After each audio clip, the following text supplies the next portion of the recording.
नमस्कार। सोचिए, एक ऐसी कहानी जहां विश्वास एक लाइलाज बीमारी को भी हरा दे। एक कहानी जो शुरू हुई थी आज से करीब 500 साल पहले बिहार के घने जंगलों में, और आज वो लाखों करोड़ों दिलों की धड़कन है। जी हाँ, हम बात कर रहे हैं सिवान के बाबा महेंद्रनाथ मंदिर की। तो आइए साथ मिलकर इस सफर पर चलते हैं और जानते हैं कि आखिर क्या है जो इस जगह को इतना इतना खास बनाता है। और यही सवाल इस पूरी कहानी की जड़ है। सोचिए, जंगल में हुई एक मामूली सी खोज क्या वो 500 साल तक चलने वाली एक पवित्र विरासत बना सकती है? एक राजा जो एक जानलेवा बीमारी से जूझ रहा था, और जंगल के बीचों बीच एक अनजानी सी खोज। ये कैसे हो सकता है कि पानी का एक छोटा सा गड्ढा देखते ही देखते इस पूरे इलाके के सबसे पावन तीर्थों में से एक बन गया? बस इसी पहेली को आज हम परत दर परत खोलने वाले हैं। तो सबसे पहले बात करते हैं चमत्कारों की, वो किस्से, वो कहानियां जो इस मंदिर की नींव हैं। जी हाँ, पूरे 500 साल। ये कोई आज की बात नहीं है, हम बात कर रहे हैं 17वीं सदी की।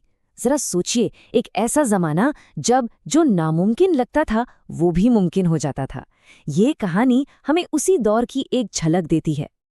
अब कहानी में एंट्री होती है एक राजा की, नेपाल के राजा महेंद्रवीर, जिनकी वजह से ही ये सब कुछ शुरू हुआ। एक बार उस हालत को महसूस करने की कोशिश कीजिए। एक राजा, लेकिन शरीर एक लाइलाज बीमारी कुष्ठ रोग से गल रहा है। आखिर उम्मीद के साथ वो वाराणसी की तरफ बढ़ रहे हैं। सफर में थककर वो एक घने जंगल में एक पीपल के पेड़ के नीचे आराम करने के लिए रुकते हैं। उन्हें क्या पता था कि उनकी जिंदगी का सबसे अंधेरा पल अब सबसे बड़े चमत्कार की सुबह बनने वाला था। और फिर वो हुआ जिस पर शायद ही कोई यकीन कर पाए। जैसे ही राजा ने उस गड्ढे के पानी में अपने हाथ डाले, उनकी आंखों के ठीक सामने उनके जख्म भरने लगे, त्वचा एकदम साफ होने लगी। वो हैरान थे।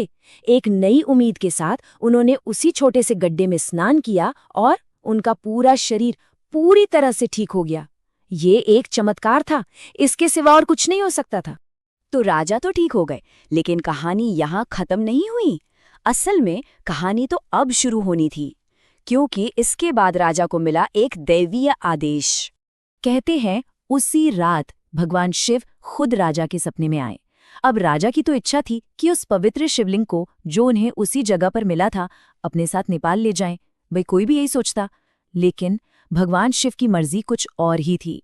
उनका आदेश बिल्कुल साफ था, इस लिंग को यहीं स्थापित करो, मेरा धाम इसी पवित्र धरती पर बनेगा।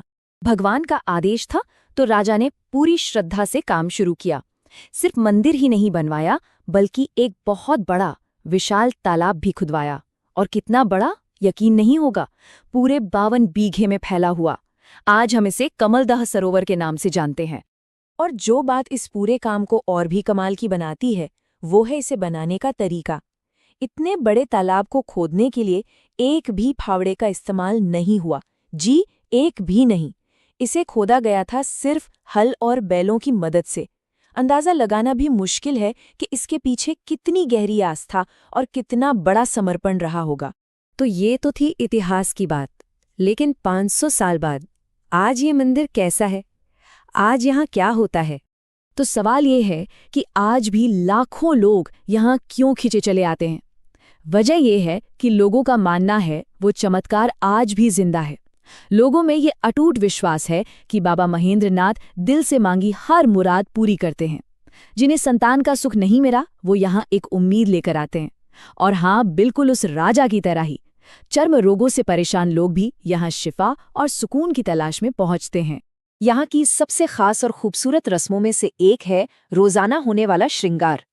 हर दिन शिवलिंग की बड़े ही प्रेम से सेवा की जाती है।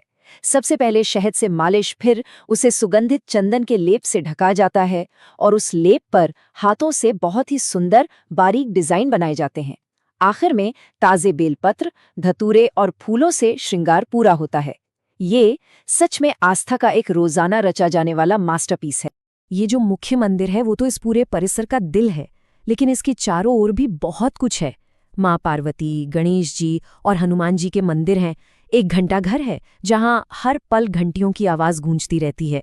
ये उन लोगों की घंटियां हैं जिनकी मन्नतें पूरी हो गई हैं।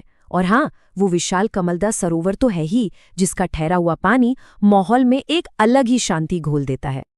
अब बात करते हैं उस विरासत की जो आज भी जिंदा है, क्योंकि ये मंदिर सिर्फ पत्थर और ईंटों की इमारत नहीं है, ये एक जीता जागता धड़कता हुआ समुदाय है।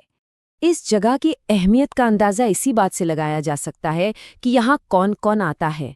एक तरफ है भारत और नेपाल के कोने कोने से आए लाखों आम लोग, तो दूसरी तरफ देश के बड़े बड़े नाम, प्रधानमंत्री, मुख्यमंत्री, वो भी यहाँ बाबा के सामने सिर झुकाने और आशीर्वाद लेने आ चुके हैं। तो ये मंदिर सिर्फ पूजा पाठ के लिए एक शांत जगह नहीं है, अरे नहीं, ये तो जिंदगी का एक जीता जागता हलचल भरा सेंटर है। महाशिवरात्रि जैसे त्योहारों पर तो यहाँ का माहौल देखने लायक होता है, एक अलग ही ऊर्जा होती है। लोग यहाँ शादियां करने आते हैं, अपनी जिंदगी की नई शुरुआत करने। मुंडन जैसे संस्कार भी यहीं होते हैं। ये वो जगह है जहाँ आस्था और जिंदगी एक दूसरे में पूरी तरह से घुल मिल गए हैं। और ये सब कुछ हमें एक बहुत ही गहरे सवाल पर लाकर खड़ा कर देता है। आखिर किसी जगह को असली शक्ति मिलती कहाँ से है? क्या उस एक चमत्कार से जिसने सब कुछ शुरू किया, या फिर उन लाखों करोड़ों लोगों के अटूट विश्वास से जो पीढ़ी दर पीढ़ी हर रोज उस जगह को अपनी आस्था से सींचते हैं? ये एक ऐसा सवाल है जिसका जवाब शायद हर किसी के लिए अलग हो। हर हर महादेव।